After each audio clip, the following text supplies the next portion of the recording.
I want to talk about staying together for the kids. All right, listen, I probably would have stayed forever had my ex, my co-parent, not initiated, right?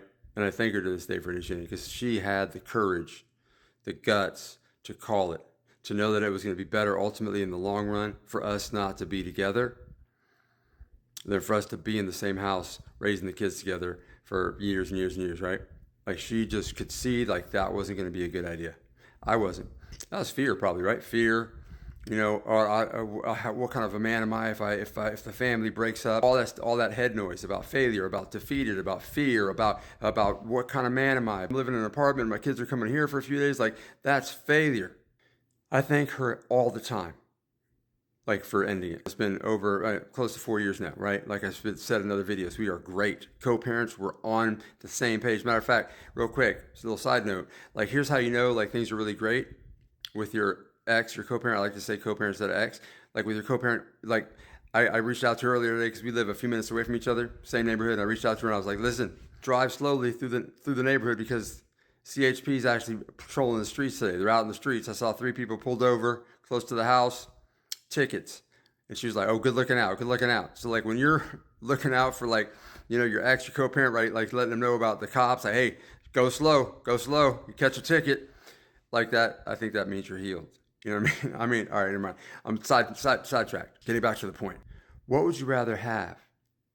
Kids who now look, our sons go from her house to my apartment, right? When they're here, they get me fully expressed. They get me as myself, the man that I am, the dad that I am. Like no blocks, no suppression, no walking on eggshells. They get me. When they're there, they get her, like 100%. And what would you rather have your kids see? What would we rather have our kids see? That, where they get both of us fully, and they also get both of us like playing together well, nicely, kindly, with respect as their parents forever, and they know that we love them, and they know that we are a team for them forever?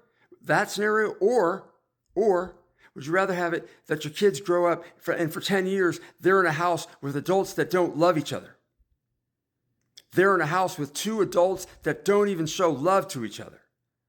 No affection, no kindness, suppression, shut down, maybe even unkind, saying horrible shit to each other. Like, when we talk about staying together for the kids, we got to get really clear about what that means, right?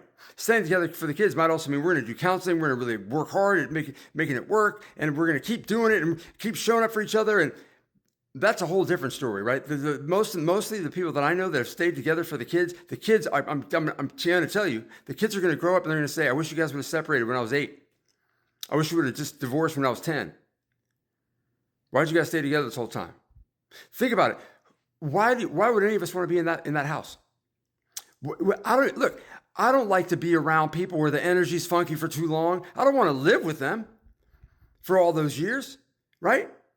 Where you're at home, you come back from school, maybe it's 3rd grade, maybe it's 7th grade, now you're in high school, and you got to come home to that same fucked up energy with 2 people that don't love each other, don't talk to each other, no affection, no respect. Do you know what I mean? Or 2 different places, connection. Kids know we got their back. Kids know that we are their parents. Kids know that we show up together for them, that the 4 of us can still go do things together, that we're both there at the parent-teacher conferences, and we're aligned. And then they come to my place and they see me as me, and they get her as her. Or you come back, you put your backpack down, and, oh, there's Dad, not talking to Mom again. So fucking get real about when we say, like, stay for the kids. Okay, we got to get real about that. What does that really fucking mean? And who does that benefit? All right, I love you.